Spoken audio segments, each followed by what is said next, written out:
Hi, I'm Marcus from Hambledon Rehab. This will be the last in the series of our foot basics, foot mobility drills. And we're going to be looking at the fully loaded Talus mobility. It is the last in the series deliberately because it's the most integrated of the drills that we are doing in the foot basics series. Therefore, we want all other parts working optimally before we attempt it.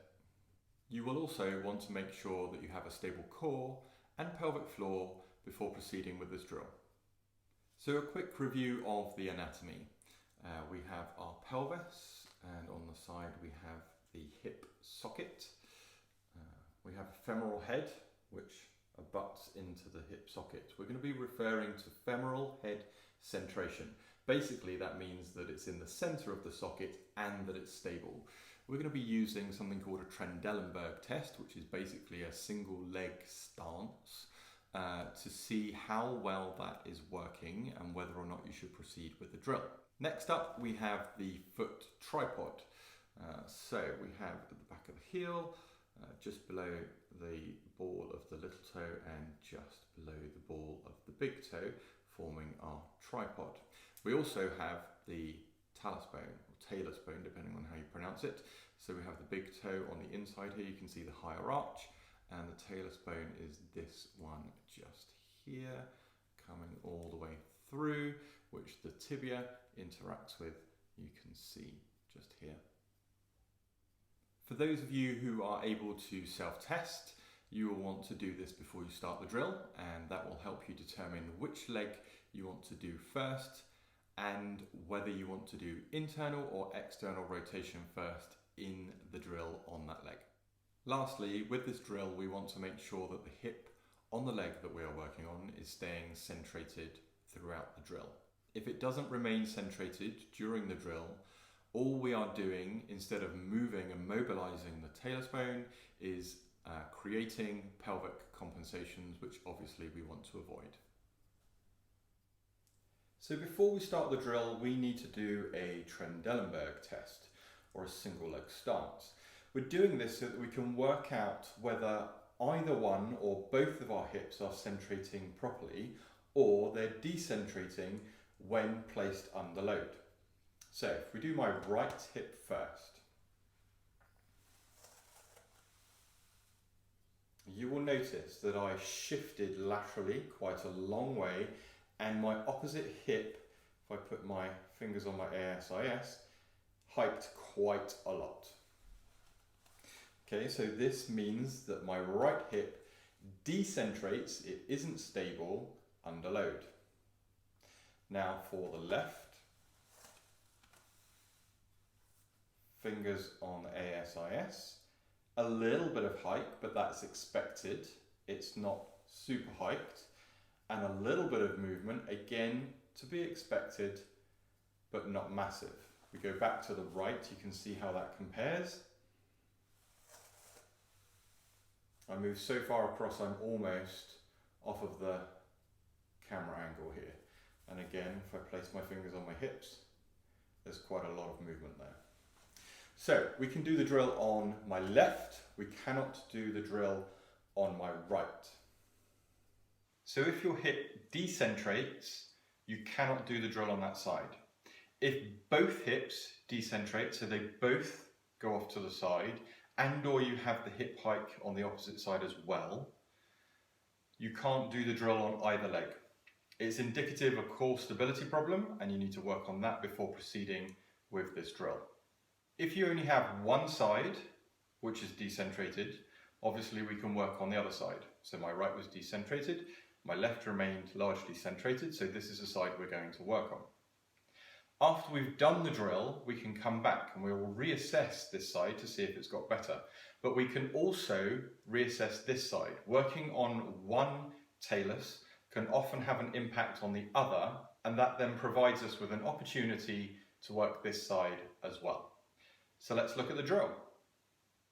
So first of all, I want to show you what is really easy to turn this drill into, but what it shouldn't be. Okay, so we're working on the left, and we're going to take it all the way around here, and all the way back here, and we're just going to spin around and do this. This causes you to decentrate this hip. You're having all of the movement in the pelvis and hip region and minimal movement in the talus, and we want to avoid that. We're going to stand with our feet hip width apart, feet facing forwards. We're going to place all of the weight over the leg that we're using, so in this case my left, and we can lift the toes here just to accentuate that. We're using the opposite leg purely for balance. So all of our weight is over the tripod of the leg that we're working. We're then going to shift that weight ever so slightly so that about 10% of it goes to the heel. So we have a little bit more on the heel than we do on the front. We're going to push the ground away as we do this movement, and moving from the lower leg, we're going to move into external rotation. So we're moving from the inside to the outside. And we can get to about there at the moment. Your foot, you will notice, will move slightly into supination. That's fine. Your ribcage and pelvis may follow. Again, that's fine as long as the movement is led by the foot. What we don't want is all the movement up here and no movement happening down at the foot. So we take our weight across and we rotate that lower leg.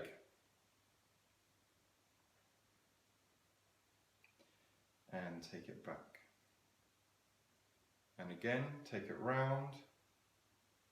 Notice it gets a little bit further this time. Hold it there for a second and back.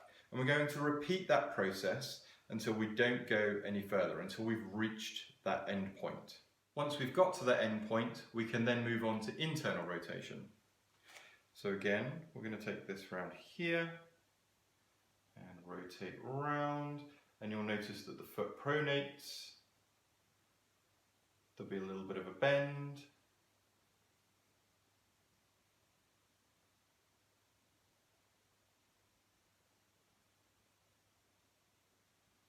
And come back. And again, we take it round, allow that pronation to happen, slight bend in the knee, and monitor for decentration of the hip. Okay, it'd be really easy for me to take this all the way around. We want to only move as far as the lower leg is able to go. And we're just going to hold that and go back. Now you will notice that I internally rotate much easier than I externally rotate. So to give you a side-on view of what's happening, we start again hip width apart. We're going to take the weight over onto this left and we're going to externally rotate.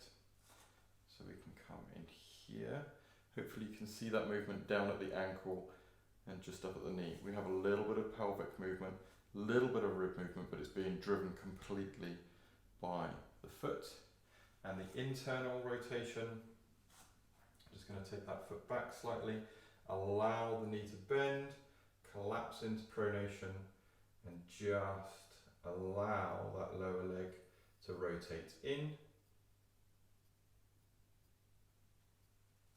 Back to neutral.